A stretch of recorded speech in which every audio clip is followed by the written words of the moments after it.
नमस्कार मंडळी, मी तुमचा लाडका मित्र वरद विजय चव्हाण आणि मी तुम्हा सर्वांचं माझ्या युट्यूब चॅनलमध्ये स्वागत करत आहे. मंडळी, श्रीदेवी प्रसन्न नावाचा नवीन मराठी सिनेमा येत्या 2 तारखेला 2 फेब्रुवारी 2024 ला आपल्या भेटीला येणार आहे. नुकताच या सिनेमाचा टीजर आपल्या भेटीला आलेला आहे आणि टीजर बघून का कोणास ठाऊक, म्हणजे काय संबंध नाहीये खरा, पण का कोणास ठाऊक मला डबल सीट या मराठी सिनेमाची आठवण येत होती सतत. आणि दुसरी गोष्ट म्हणजे आता मला क्लिक झालं की पुष्कर जोग यांना राग का येतो असा आपण एक सिनेमा बनवायला हवा. कारण पुष्कर जोग यांची मी एक पोस्ट बघितली होती काही दिवस आधी की मी माझा सिनेमा, आय थिंक त्यांचा सिनेमा येतोय मुसाफिर का मुसाफिरा, मला तर नाव नाही आठवत त्याचं, पण त्यांचा सिनेमा येतोय 2 तारखेला आणि त्यांनी खूप आधी अनाउन्समेंट केली होती की मी माझा सिनेमा 2 तारखेला रिलीज करतोय. आणि त्यांचा असा हट्ट असतो की मराठी सिनेमांनी एकत्र येऊन चांगलं प्लॅनिंग करायला हवं आणि एकमेकांशी क्लॅश करू नये. हा चांगला हट्ट आहे असं म्हणायला हरकत नाही. पण पहिली रिलीज डेट अनाउन्स करून सुद्धा जेव्हा त्यांना कळलं की श्रीदेवी प्रसन्न हा सुद्धा 2 तारखेलाच येतोय, तेव्हा त्यांनी वा रे माझी मराठी इंडस्ट्रीची युनिटी असं एक पोस्ट टाकली होती. सो आज मला कळलं की त्यांच्यासोबत कुठला सिनेमा क्लॅश होणार आहे ते. आणि अनफॉर्च्युनेट गोष्ट आहे, कारण बजेट वाईज दोनही सिनेमे चांगलं बजेट असलेले, चांगले कलाकार असलेले वाटतायत आणि चांगली कथा असेल अशी अपेक्षा करूया.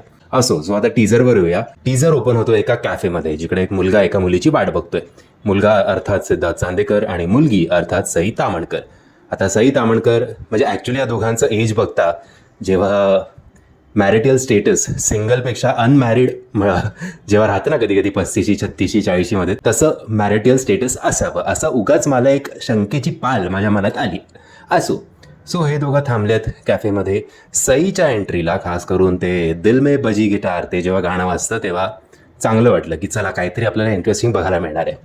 आता मला इकडनं थोडं टीजरबद्दल, या दोघांच्या कॅरेक्टरबद्दल कन्फ्युजन इथपासून सुरू झालं. आणि ते कन्फ्युजन म्हणजे असं की आता इकडे मला सई अगदी साधी सोजवळ किंवा मॅरेज मटेरियल, घर सांभाळणारी तशी मुलगी तिचा ओव्हरऑल लुक बघून वाटते आणि सिद्धार्थ जो आहे तो आत्ताचा मॉडर्न काळातला मुलगा वाटतोय.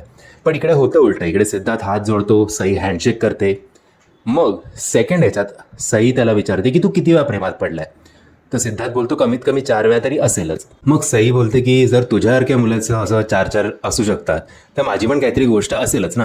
आणि मग तिचं ओव्हरऑल एक लग्नाचं अपेक्षा की एकत्र स्वयंपाक करावा, रात्री एकत्र वॉकला जावं, परफेक्ट मॅरेजमधली बायको कशी असेल तशी ती आपल्यासमोर येते. पण तिचे कॉस्ट्युम्स, तिचं लाईफस्टाईल काहीतरी वेगळंच वाटते. म्हणजे मला असं वाटलं होतं की गर्ल नेक्स्ट डोअर अशी ती असेल, पण मे बी आत्ताच्या काळातली मॉडर्न मुलगी, पण विचार तिचे अगदी साधे सोजवळ असे असावे बहुतेक. आणि या सिनेमामध्ये सिद्धार्थचं कॅरेक्टर त्यांनी काहीतरी वेगळं पकडलेलं दिसतंय. कारण ते असे मुलींसमोर चाचपडणारी मुलं असतात ना, म्हणजे प्रत्येक 2-2 वाक्यानंतर पॉज, किंवा मला लग्न म्हणजे कंटाळा आलाय म्हणून करायचं नाही आहे, किंवा कोणतरी सोबत हवं म्हणून असं काहीतरी अडकत किंवा माहिती नाही त्याचं. आता मुलींचं जे काही 4 त्याची हिस्ट्री झाली आहे, त्या हिस्ट्रीमध्ये तो असं झाला आहे की तो अशाच लो कॉन्फिडन्समुळे त्याला या 4 जणी सोडून गेल्या, देव जाणे ते आता आपल्याला सिनेमा बघितल्यानंतर कळेल.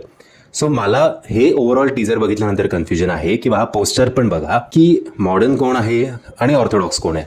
हे ऑपोजिट अट्रॅक्टवालं मॅरेज आहे की सेम जनरेशनमध्ये कपडा लत्ता देखील दोघंही मॉडर्नच आहेत, बट सईचे विचार जे आहेत ते थोडे सिम्पल, रोमॅन्टिक किंवा मॅरेज मटेरियल टाईप आहेत. आणि सिद्धार्थचं अजून मला कळत नाही आहे.